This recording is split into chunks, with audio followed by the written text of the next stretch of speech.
नमस्कार. आपण आज परत एकदा इथं संगमवाडी इथल्या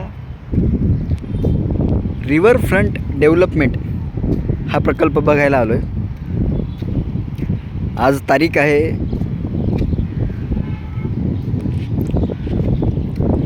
24 ऑगस्ट 2025. तुम्ही अगोदरच्या व्हिडिओत पाहिला असाल की ज्यावेळी इकडनं खडकवासल्यातून मुठा नदीत आणि इकडनं पवना मुळशीमधून मुळा नदी ज्यावेळेस पाणी सोडलं गेलं त्यावेळेस या रिडेव्हलपमेंट म्हणायच्या ह्या बांधकामात कुठवर पाणी आलं होतं. तर मी तुम्हाला परत एकदा दाखवू इच्छितो की इकडनं आपली मोठा नदी येते आणि ह्या बाजूनं वळसा घेऊन अशी मुळा नदी येते. तर हे जे सगळं इथं अवाढव्य बांधकाम चालू आहे, हे पहिली जी लाईन आहे ही झाडांची लाईन आहे. ही पहिली झाडांची लाईन, ही दुसरी झाडांची लाईन, त्याच्यावरती ही बघा, ही सरळ दिसते आता, ही दुसरी लाईन, ही लाईन तिसरी लाईन आहे ही, आणि त्याच्यावरती ती जी लाईन आहे ती चौथी. तर त्या दिवशी तुम्ही पाहिला होता की आता तुम्हाला इथंही दिसत असेल की ह्या दोन ह्या पायरीपर्यंत किती घाण आहे आणि इथून किती स्वच्छता आहे. म्हणजे हे सगळं इथंपर्यंत ह्या पायरीपर्यंत पाणी आलं होतं आणि ऑलमोस्ट ही झाडं वाहून जायला आली होती, पण कशी तरी तग धरून राहिलीत असं म्हणायला पाहिजे. आणि मला हे म्हणायचं आहे की इथंपर्यंत पाणी आलंच कसं काय. मुळात ही पाण्याची पातळी बघा ना तुम्ही की आज ह्या पायरीपर्यंत पाणी आलं होतं. बघा, वरची पायरी घाण आहे, खालची पायरी स्वच्छ आहे. म्हणजे ह्या पायरीपर्यंत पाणी आलं होतं. विचार करा आता ह्या पायरीपासून ते आता आपण खाली जातो तर ही बघा, ही आहे आता नदीची पाणी पातळी. तर एवढं उंच जर ही पहिली झाडांची लाईन, ती जी वरची दिसते ती दुसरी झाडांची लाईन, त्या दुसऱ्या झाडाच्या लाईनीच्याही वरपर्यंत पाणी गेलं होतं. तर हे जे काही एवढा भराव घालून हे जे काही त्यांनी कन्स्ट्रक्शन केलं आहे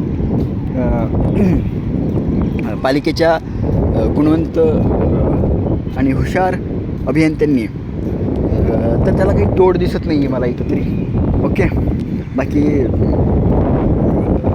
आणि काय त्यांच्याबद्दल गुणगान गावं मलाही प्रश्न पडतो. मी कुठल्याही संस्थेच्या विरोधात नाही किंवा कुठल्या अभियंत्यांच्या विरोधात नाही, कुठल्या कन्स्ट्रक्शनच्या किंवा कुठल्याही बांधकाम डेव्हलपमेंटच्या विरोधात नाही बरं का. मी विरोधात आहे विचार न करता, पर्यावरणाची, लोकांची, पैशांची तमा न बाळगता आहेत पैसे उधळायचे आणि माहिती नाही पालिकेच्या तिजोरीत किती पैसे आहेत, लोकांकडनं ते किती पैसे वसूल करत आहेत टॅक्सच्या माध्यमातून आणि इतर सगळ्या करांच्या माध्यमातून, आणि त्यातनं ते कसं काय हे सगळं अवाढव्य बांधकाम करतात. अगदी अवाढव्य बांधकाम व्हायलाच पाहिजे, बांधकाम गरजेचेच आहेत.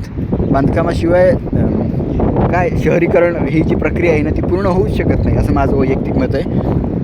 बांधकाम गरजेचं आहे हो, पण मग बांधकामाला काही मर्यादा आणि निसर्गाची हानी आणि ह्या सगळ्या गोष्टी ह्या गोष्टींचं मूल्यमापन कसं काय केलं जाईल किंवा कुठंतरी होणं एक्सपेक्ट आहे ना. तर मगाशी तुम्हाला जे म्हणत होतो की पाण्याची पातळी कुठंपर्यंत आली होती. तर आता एवढा भराव जर इकडच्या बाजूला घेतला, समोरच्या बाजूला पण काही भराव घालून तिथं बऱ्यापैकी त्यांनी ते स्लोप वगैरे तयार केलेले आहे. हा जर तुम्ही एवढा भराव घालणार असाल तर मग ह्यातनं होणार काय आहे की नदीमध्ये पाणी वाहून येण्याची क्षमता हळूहळू संपत जाणार आहे. ओके, मला असं काही ऐकण्यात आलं की काही तज्ज्ञांनी असंही सल्ले दिलेत की नदीची खोली वाढवू आपण. पण विचार करा ना की ही नदी आहे, ह्यातनं वरून येणारा गाळ वाहून येणार, वरून माती वगैरे ह्या सगळ्या गोष्टी, शहरातून येणारा कचरा, घाण, ह्या सगळ्या गोष्टी वाहून येऊन ह्या नदीमध्ये ते साचत जाणार आणि हळूहळू नदी उथळ होत जाईल. ओके, पावसाळ्यात थोड्या पाण्याच्या प्रेशरमुळे ते हलगतीचं ते खालच्या बाजूचं इरोजन पण होईल, खालची माती वाहून पण जाईल. पण मग ती जी वाहून येण्याची कॅपॅसिटी ती हळूहळू कमी होत जाणार आहे आणि आपण त्यात हे अनॅचरल आहे, अनैसर्गिक आहे हे जे बांधकाम करतो आहे ना, हे माझं म्हणणं आहे. बांधकाम आहे, कुठल्याही बांधकामाला माझा आक्षेप नाही किंवा कुठल्या काय म्हणतात डेव्हलपमेंटला माझा आक्षेप नाही. पण मग हे जे काही अनैसर्गिकरित्या ते चाललं आहे ना, ह्याला माझा आक्षेप आहे, ह्याला माझा विरोध आहे. आणि तुम्हाला एक आणि महत्त्वाची गोष्ट सांगायची होती की कुठल्याही गोष्टी बांधकामाच्या संदर्भात एक म्हटलं जातं, मी इथं थोडा वेळ बसतो की म्हटलं जातं की बांधकाम हे पर्यावरणपूरक असायला पाहिजे. ओके. आणि आता मला ते एक्झॅक्ट शब्द माहीत नाहीत, ते खिशाला परवडणारे पण असायला पाहिजे जी एजन्सी ती बांधकाम करणार आहे, आणि पर्यावरणपूरक पण असायला पाहिजे, लोकांच्या उपयोगी पण पडायला पाहिजे. आता विचार करा, 3 दिवस ह्या 2 पायऱ्यांपर्यंत ह्या पायऱ्यांपर्यंत पाणी वाहत होतं.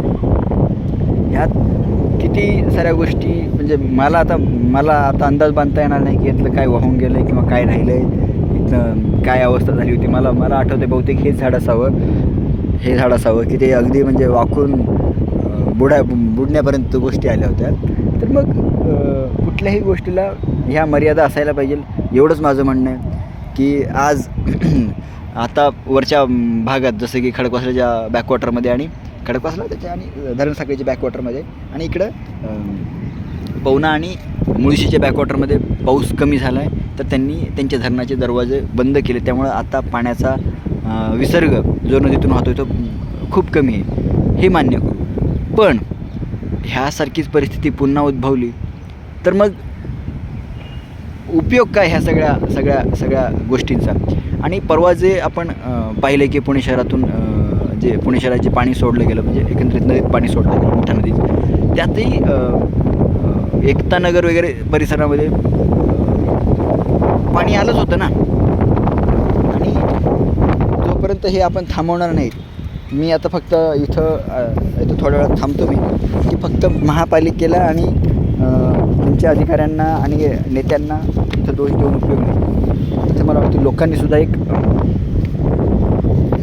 ह्या सगळ्या लोकांना ह्या जबाबदार अधिकाऱ्यांना जबाबदार धरून त्यांना विचारणा केली गेली पाहिजे. हे जे चाललं आहे ते कशासाठी चाललं आहे, कोणासाठी चाललं आहे, काय चाललं आहे. ओके. ह्याचा कितपत फायदा होणार आहे.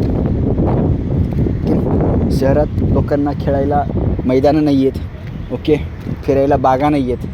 अशावेळी त्या सगळ्या जागा तुम्ही बिल्डरांना अंधण म्हणून देऊन इथं नदीपात्र जे नॅचरल जागा आहे इथं, बरं मी असं म्हणायचं की मला अजिबात असं म्हणायचं नाही की इथं बसण्यासाठी जागा व्हायला पाहिजे होती, पण एवढा खालपर्यंत जाणं आणि मूळ नदीचं जे पात्र ते अरुंद करण्यात काही पॉईंट नाही, एवढंच माझं म्हणणं. चालतंय, ह्यापुढे काही नवीन मला कळत जाईल की मला वाटेल त्यावेळेस मी इथून काही नवीन ज्या गोष्टी मला कळतील त्या गोष्टी मी तुम्हाला दाखवत जाईल. तोपर्यंत नमस्कार, धन्यवाद.